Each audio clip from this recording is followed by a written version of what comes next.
ಇದಕ್ಕೆ ನಮ್ಮ ಬಿಜೆಡ್ ಜಮೀರ್ ಅಹಮದ್ ಸಾಹೇಬರಿಗೆ ಸಚಿವ ಸ್ಥಾನ ಕೊಡಲಿಲ್ಲ ಅಂದರೆ 2028 ಬರುವ ಚುನಾವಣೆಗೆ ತಕ್ಕದ ಪಾಠ ಕಳಿಸ್ತೀವಿ ನಾವು.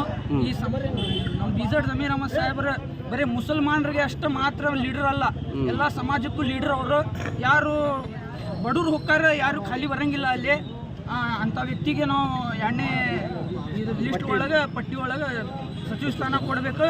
ಆ ಒಳಗೆ DCM ಕೊಡಬೇಕು. ರಾಹುಲ್ ಗಾಂಧಿ ಅವ್ರಿಗೆ, ಮಲ್ಲಿಕಾರ್ಜುನ್ ಖರ್ಗೆ ಅವ್ರಿಗೆ, ಮಾಜಿ CM ಸಿದ್ದರಾಮಯ್ಯ ಅವ್ರಿಗೆ, CM ಆಗಿರುವಂಥ DK ಶಿವಕುಮಾರ್ ಸಾಹೇಬ್ರಿಗೆ ನಮ್ಮ ಎಲ್ಲರ ಮನವಿ ಐತಿ, ಅವ್ರಿಗೆ DCM ಕೊಡಬೇಕು. ಯಾಕೆ ಕೊಟ್ಟಿಲ್ಲ ಅಂತ ಅನ್ಸಂತದ್ ನಿಮಗೆ?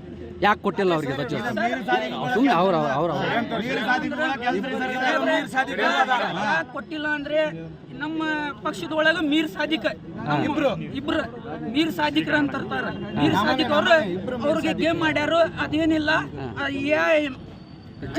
ಒಳಗೆ ಮಾಡ್ರ ನಮ್ಮ ಪುಣ್ಯಾಗ ಐತ್ರಿ ಅದ. AI ನಾವು ಎಲ್ಲಾರು ಬಾಜುಗ್ ನಿಂತಿದ್ದ ಎಡಿಟ್ ಮಾಡಿದ್ಯಲ್ಲ, AI ಎಡಿಟ್ ಮಾಡ್ಯಾರದು. ಅದೇನಿಲ್ಲ, ನಮ್ಮ ಬಿಜೆಡ್ ಜಮೀರ್ ಅಹಮದ್ ಸಾಹೇಬ್ರು ಮಾಸ್ ಲೀಡರ್ ಅವರು. ಕೇಳಕ್ ಹೋಗಿ ಅವರು ಪಕ್ಷ ಕಟ್ಟಿ ಸರ್ಕಾರ ತಂದಾರ. ಅಂತ ವ್ಯಕ್ತಿಗೆ ನಮ್ಮ ಅಭಿಪ್ರಾಯ ಏನೈತೆ ಅಂದ್ರೆ ಅವ್ರಿಗೆ DCM ಮಾಡಬೇಕು. ಒಂದ್ ವೇಳೆ ಇದು ಆಗ್ಲಿಲ್ಲ ಅಂತಂದ್ರೆ 28ನೇ ಚುನಾವಣೆಗೆ ನೀವು ತೋರಿಸ್ತೀರಿ. ನಿಮ್ಮ ಹೆಸರು? ನಮ್ಮ ಹೆಸರು